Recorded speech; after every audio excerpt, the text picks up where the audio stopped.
The ray gun is 16 years old now and has seen many variants and has evolved over time. And in today's video, we'll be looking at all the variants of the ray gun and how they evolved. With that all said, let's get right into it. World at War released 11th November 2008, bringing in a brand new side mode known as Zombies, releasing of Nocta and Toten. The ray gun was unlocked at launch, being the first ever wonder weapon on the first ever map. You get the ray gun from spinning the mystery box. The ray gun has been known by many names, being alien gun, space gun, and much more, but ray gun just seemed to sit just right. The ray gun is a semi-automatic gun which shoots explosive projectiles. It has a capacity of 120 rounds and 20 in the mag. It will easily carry you to the early 30s, but mid 30s, early 40s is when this gun really drops off. It does a bit of splash damage, but if you're a pro gamer like me, you don't have to worry about the splash damage. So that was a f***ing lie.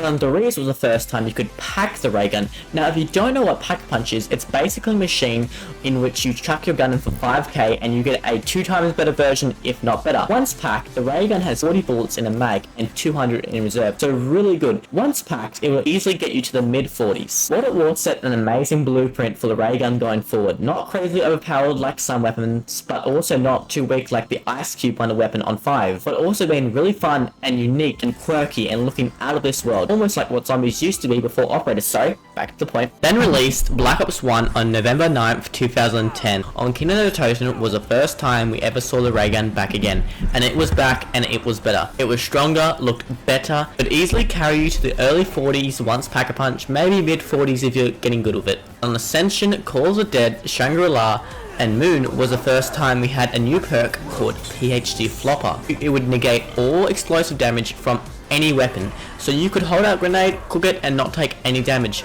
Also, you could hold out a ray gun, shoot yourself directly at the feet, and take no damage. Away one of the ray gun's fundamental flaws, making this version of the ray gun Mark 1 so strong. Then released Black Ops 2 November 12th, 2012, bringing back the ray gun once again. This version of the ray gun looks really clean, and technically it does more damage and is more powerful than the ray gun from Black Ops 1. But Black Ops 2 didn't have PhD Flopper, so therefore the splash damage was a big problem. I understand that in Origins we had the PhD Flopper in the Wonder Fizz machine, but that doesn't really count, and also the fact that the staffs are just so overpowered it completely overshadows the ray gun. And also, this is a problem that the ray gun will have from going onwards now, is the ray gun just gets too overly shadowed by other wonder weapons. The staves, the sliquifier, the jet gun, okay, joking on that one. But the ray gun was demoted to a second class kind of wonder weapon. It just wasn't strong enough to stand on its own legs. And the fact that Treyarch teased Flopper on Double the Dead was just a salt in the wound. Then released Black Ops 3 November 6, 2015. The ray gun was back and it is looking so good in this version. I love how this ray gun looks, but unfortunately,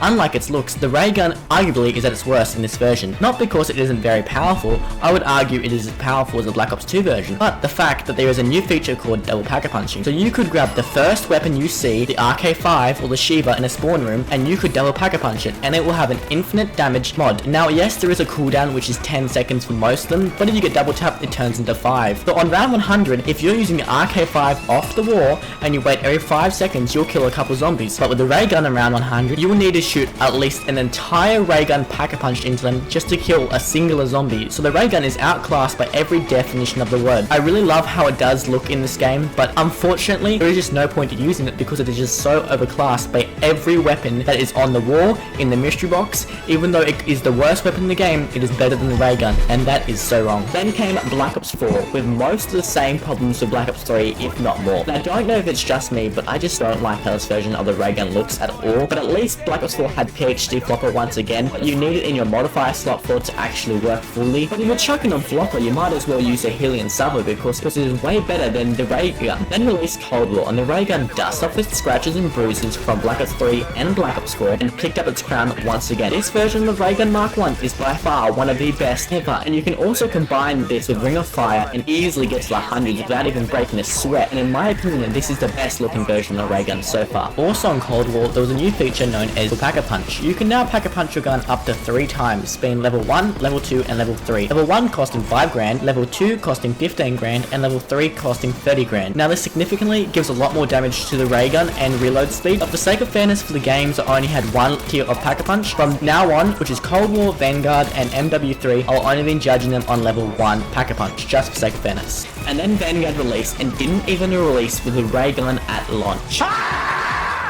which is absolutely ridiculous and should have never happened, which basically sums up Vanguard zombies. Should have never happened. Sorry, back to the ray gun. Being Mark 1 in Vanguard is just the definition of apathy. Apathy is death.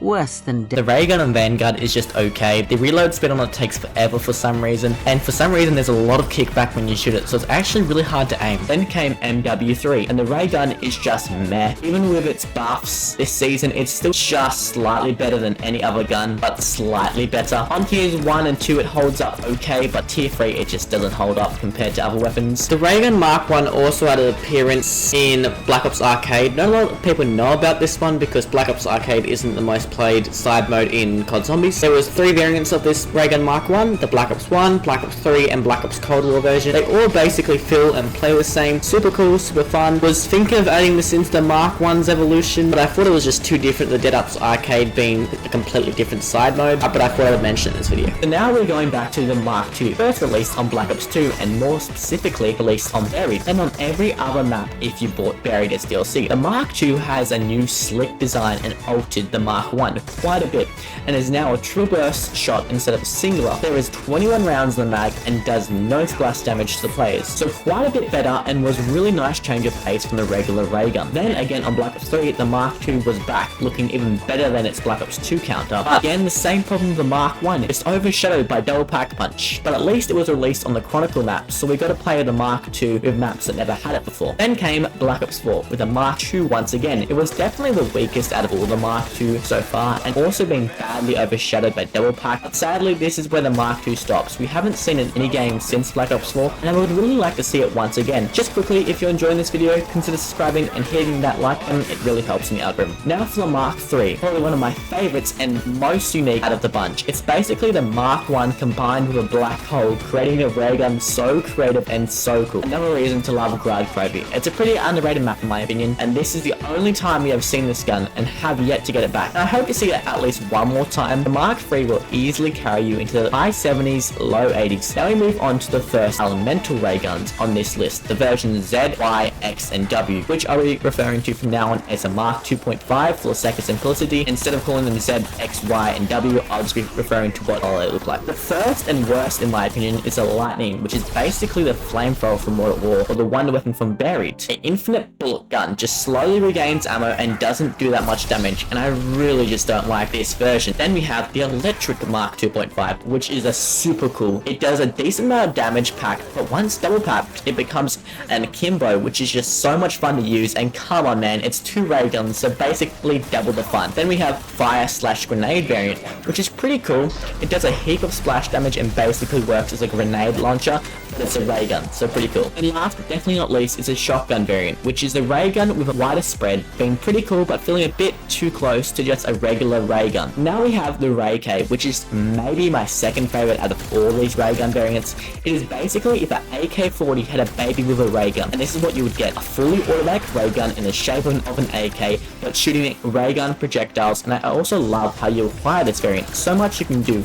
A quest to get it, you can get it from the mystery box or from doing challenges, which I think Cold War did extremely well. And it also has a variant of like a black hole effect, which is also super cool. Now with that all said, what's your favorite version of the ray gun? Let me know down in the comments below.